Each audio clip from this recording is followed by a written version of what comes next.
Welcome to the Heavy Spoilers Show. I'm your host Paul, and in March we finally answer the question of what's a king to a god.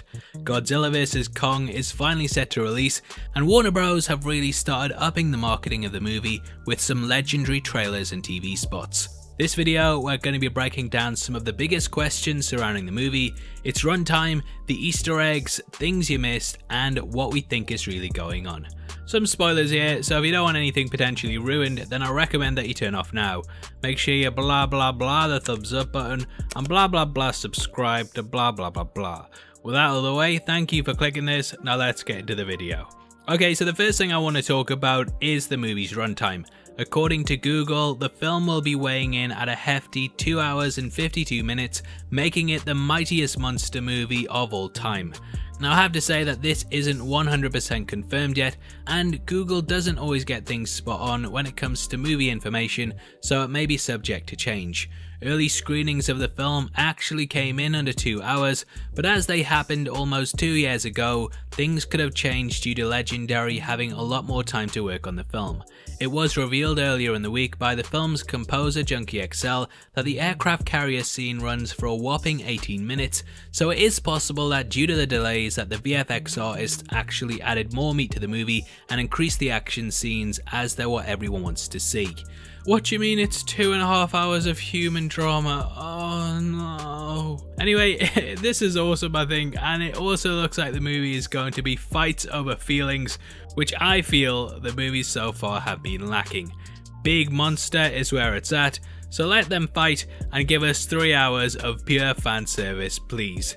Now speaking of the marketing, there's a lot of TV spots dropping at the moment, and it seems like every single day that we're seeing more and more of the movie.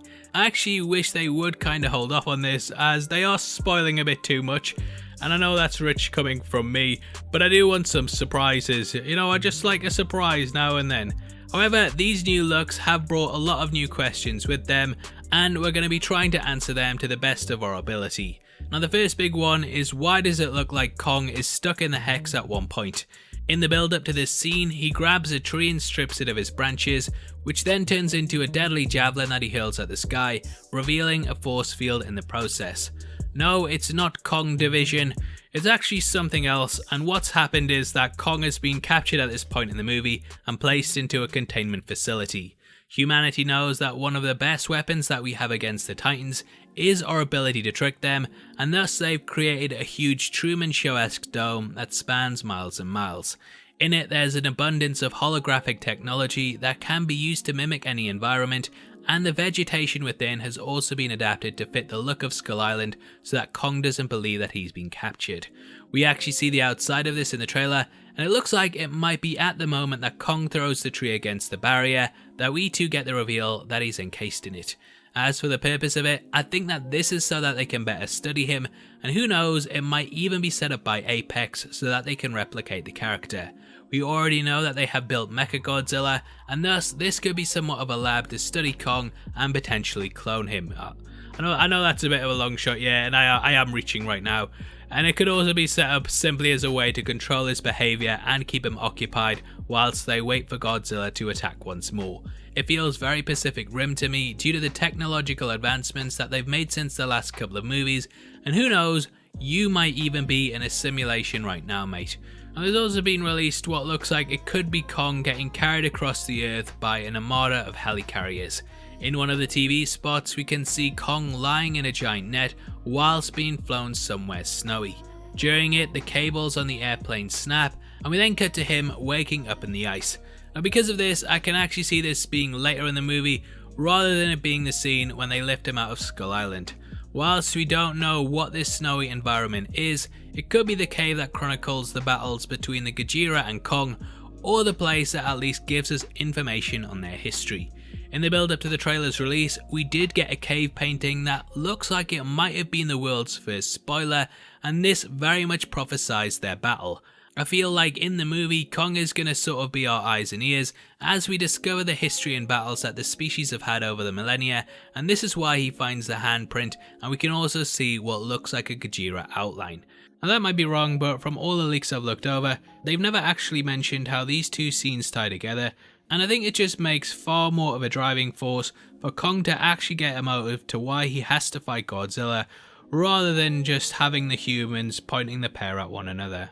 The moment itself also is an homage to the original, in which Kong was carried across the sky with giant balloons, and though that scene's it doesn't hold up, let's be honest, it's nice that they've kinda updated it. Now, there was also a clip released by IGN on Friday after they aired an interview with the movie's director, Adam Wingard. I did have this in my TV spot compilation, but IGN asked me to remove it because it was their exclusive, which is fair enough, and they probably didn't want other channels just taking their views for an upload. That's why the last video we posted on the movie is now missing a large chunk, and I know most of you don't care, I just thought I'd clear up why that's happened. Now, they did say I was allowed to do a commentary on it, but I'm just leaving the watermark in so there's no hard feelings. Now, the clip opens with the F-35 Lightning II, which you might recognise from King of the Monsters as the aircraft that was used to fight against Rodan. The jets are attacking Godzilla as he swims in to take Kong on, and clearly at this point the humans know that something is off with him as he's been attacking cities and so on. Therefore, they aren't taking any chances and they bombard him with missiles, which is when the tail attacks one of the jets. We also see some amazing underwater shots, and Wingard told IGN that the new clip is heavily influenced by the movie Jaws.